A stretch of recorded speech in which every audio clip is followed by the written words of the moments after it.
राधे राधे। माँ बाप के अच्छे या बुरे कर्मों का फल उनको उनकी औलाद को भोगना पड़ता है। ये बात आखिर कहाँ तक सही है? मनुष्य को खुद के अच्छे या बुरे कर्मों का फल तो हर वक्त, हर समय, हर जन्म में भोगना ही पड़ता है, लेकिन माँ बाप के द्वारा किए गए कर्मों का फल भी उन्हें भोगना पड़ता है। आइए आज हम आपको एक कहानी के माध्यम से इस बारे में समझाते हैं। चलिए जानते हैं। एक समय की बात है, एक महान तपस्वी संत अपने आश्रम में रहते थे। एक दिन उनके शिष्य ने उनसे पूछा कि गुरुदेव, क्या माता पिता के अच्छे और बुरे कर्मों का फल उनकी संतान को भोगना पड़ता है? तभी संत ने कहा, हाँ, माता पिता के अच्छे और बुरे कर्मों का फल उनकी संतान को अवश्य ही भोगना पड़ता है। मैं तुमको आज एक कथा सुनाता हूँ। एक समय की बात है, एक गांव में एक श्याम नाम का गरीब व्यक्ति रहता था। किसी तरह से मेहनत मजदूरी करके अपने घर का पालन पोषण करता था। वो दिन भर मजदूरी करके 60 रुपए कमाता था। उसमें से 5 रुपए रोजाना दान करता था और 55 रुपए में अपने परिवार का पालन पोषण करता था।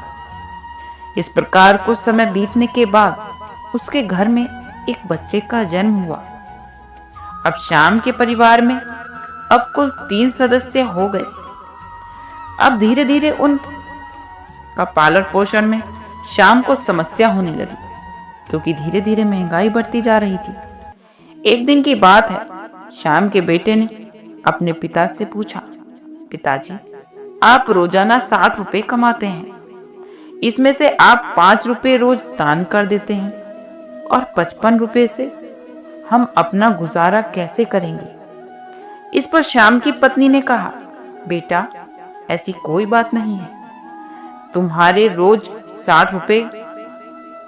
पिताजी रोज 60 रुपए कमाते हैं और 5 रुपए दान करते हैं। ये तुम्हारे लिए ही तो दान करते हैं, दूसरों के लिए नहीं। लेकिन वह इस बात को नहीं समझ पाया, क्योंकि वह बहुत छोटा था। इसी तरह से कुछ समय बीतता गया और उस गरीब श्याम का बेटा धीरे धीरे बड़ा होने लगा और उसकी उम्र 17 वर्ष की हो गई। एक दिन श्याम काम करके शाम के समय वापस अपने घर लौट रहा था। तभी रास्ते में एक काला भैंसा आया और आकर उस गरीब श्याम को मारने लगा। उस भैंसे के हमले की वजह से श्याम की मृत्यु हो गई। जब श्याम की पत्नी और उसके बेटे को पिता की मृत्यु की खबर मिली तो उन्हें बहुत दुख हुआ। फिर एक दिन श्याम के बेटे ने अपनी माँ से पूछा, माँ, हमारे पिताजी कहाँ चले गए? माँ ने कहा, बेटा, तुम्हारे पिताजी हम सबको छोड़कर यमराज के पास चले गए। बेटे ने कहा, जब पिताजी थे तो रोजाना 60 रुपए कमाते थे और हमारा पालन पोषण उसी में करते थे और 5 रुपए वो दान भी करते थे। अब हमारा पालन पोषण कैसे होगा? फिर माँ ने अपने बेटे से कहा, बेटा, जिस घर में गरीबी होती है उसका कोई सहायता नहीं करता। सब उससे सभी दूर भागने लगते हैं सिवाय भगवान के, क्योंकि वही गरीबों के सहायक होते हैं। फिर बेटे ने अपनी माँ से कहा, माँ, ऐसा मत सोचो, मैं यमराज के पास जाऊंगा और अपने पिताजी को वापस लेकर आऊंगा। हमारी गरीबी देखकर यमराज को हमारे ऊपर अवश्य ही दया आएगी और वो हमारे पिताजी को मेरे साथ अवश्य भेजेंगे। माँ ने बेटे की बात पर ध्यान नहीं दिया। फिर एक दिन श्याम की पत्नी अपने बेटे को घर पर अकेला छोड़कर गांव में काम करने के लिए चली गई। तब वह सोचने लगा कि मैं यमराज के पास जाऊंगा और अपने पिताजी को लेकर आऊंगा। ऐसा सोचकर वह लड़का अपने पिताजी को लाने के लिए अपने घर से निकल दिया। चलते चलते काफी समय बीत गया। फिर वह थक गया और वह एक बहुत ही विशाल बरगद के पेड़ को देखकर उसकी छाया में जाकर बैठ गया। तभी उस बरगद के पेड़ ने मनुष्य की आवाज में कहा, बेटा, तुम कौन हो और कहां से आ रहे हो? मेरी छाया में आज तक तुम्हारे जैसा बालक नहीं देखा। फिर उस लड़के ने कहा, मैं एक गरीब आदमी का बेटा हूं और मैं अपने पिताजी को लाने के लिए यमराज के पास जा रहा हूं। उस बरगद के पेड़ ने जब उसकी ये बात सुनी तो उसने कहा, बेटा, तुम मेरे लिए भी यमराज से एक प्रश्न पूछ कर आना कि मैं कई वर्षों से यहां पर लगा हुआ हूं, लेकिन मेरा एक भी पत्ता जमीन पर नहीं गिरता और ना ही मेरी डालियां सूखती हैं। मैं कितने वर्षों तक और यहाँ पर खड़ा रहूंगा? मैंने अपने पूर्व जन्म में ऐसा कौन सा पाप किया था जिस कारण से मुझे इस योनि से मुक्ति नहीं मिल पा रही है? इसका कौन सा कारण है? तब उस लड़के ने कहा कि ठीक है, मैं यमराज से तुम्हारा यह प्रश्न जरूर पूछ कर आऊंगा। संत ने कहा, शिष्य से। इतना कहकर वह लड़का वहां से आगे जाता है और चलते चलते रास्ते में उसे एक इच्छाधारी सर्प मिलता है। उस सर्प को देखकर वह लड़का बहुत डर गया और कांपने लगा और वहां से भागने ही वाला था। तभी वह सर्प मनुष्य की आवाज उसे बोलने लगा, बेटा, तुम मुझसे डरो मत। मुझे इतना बता दो कि तुम कौन हो और कहां जा रहे हो? वह लड़का उस सर्प के पास गया और हाथ जोड़कर कहने लगा, हे नाग देवता, मैं एक गरीब आदमी का बेटा हूं और मैं यमराज के पास अपने पिताजी को लेने जा रहा हूं। उस सर्प ने कहा, बेटा, तुम यमराज से मेरा एक प्रश्न पूछ कर आना। मैं कई वर्षों से इस जंगल में ही हूं, मुझसे अब चला भी नहीं जाता। मेरे शरीर में इतनी भी जान नहीं है कि मैं चल सकूं। मैंने अपने पूर्व जन्म में ऐसा कौन सा पाप किया था जिस कारण से मुझे इस योनि से मुक्ति नहीं मिल पा रही है?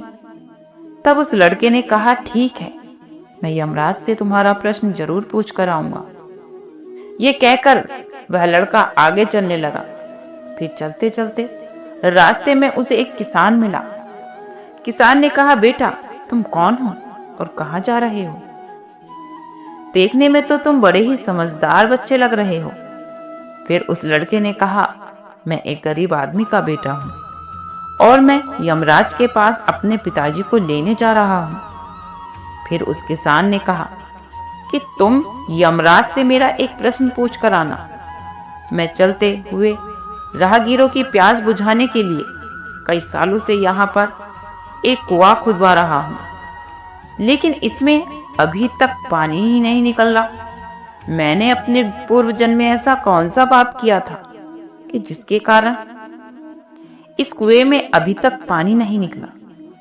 मैंने इसे बहुत सारे पैसे भी खर्च कर दिए हैं।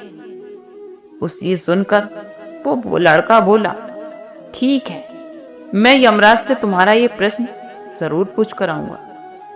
संत ने कहा, शिष्य। इतना कहकर वह लड़का वहां से आगे की ओर चलने लगा। चलते चलते रास्ते में उसे एक बड़ा तालाब मिला। फिर वह लड़का तालाब के किनारे पर गया और पानी पीने लगा। तभी उस तालाब से तैरती हुई एक बत्तख आई और उसने कहा, बेटा, तुम कौन हो और कहां जा रहे हो? तब उस लड़के ने कहा, मैं एक गरीब आदमी का बेटा हूं और मैं यमराज के पास अपने पिताजी को लेने के लिए जा रहा हूं। लड़के की बात सुनकर उस बत्तख ने कहा, तुम यमराज से मेरा एक प्रश्न पूछ कर आना। कई वर्षों से मैं इस तालाब में भटक रही हूँ। मेरी 7 पीढ़ियां गुजर गई हैं, परंतु मैं अभी तक इसी तालाब में रह रही हूँ।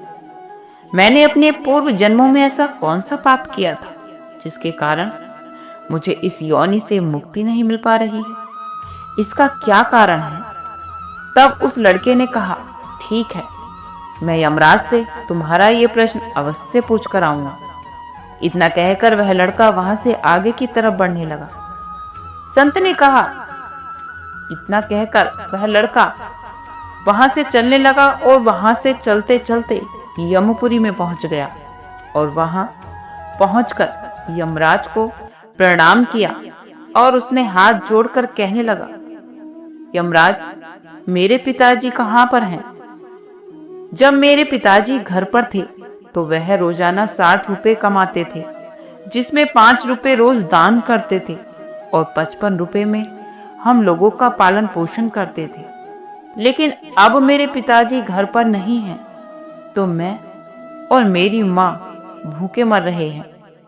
आप उन्हें जल्दी से मेरे साथ भेज दो। यमराज ने उस लड़के की बात सुनकर कहा, ठीक है, मैं तुम्हारे पिताजी को घर पर भेज दूंगा, पहले तुम यहाँ बैठ जाओ। यमराज ने उस लड़के को अपने पास बैठाया और उनको भोजन कराया। भोजन कराने के बाद यमराज ने पूछा कि तुम्हें और क्या चाहिए। फिर उस लड़के को रास्ते में जो जो मिलते थे उसके प्रश्न यमराज से पूछे। यमराज ने उन सभी प्रश्नों का उत्तर दिया और कहा, जाते समय उन सबको उनके उत्तर बताते जाना। फिर यमराज ने कहा कि बेटा, तुम अपने घर पर जाओ, तुम्हारी माँ तुम्हारा लिए परेशान हो रही है, इसीलिए तुम्हारी माँ तुम्हारे लिए परेशान हो रही होगी। तुम्हारे पिताजी तुम्हारे घर पर पहुंच जाएंगे। फिर वह लड़का यमराज को प्रणाम करके वहां से वापस अपने घर के लिए चल दिया। चलते चलते रास्ते में सबसे पहले उसे वो बत्तख मिली। बत्तख ने कहा कि बेटा, क्या तुमने यमराज से मेरा प्रश्न पूछा था? उस लड़के ने कहा, हाँ, यमराज ने तुम्हारे प्रश्न का उत्तर दिया है। उन्होंने कहा है कि तुम्हारे अंदर अमृत है।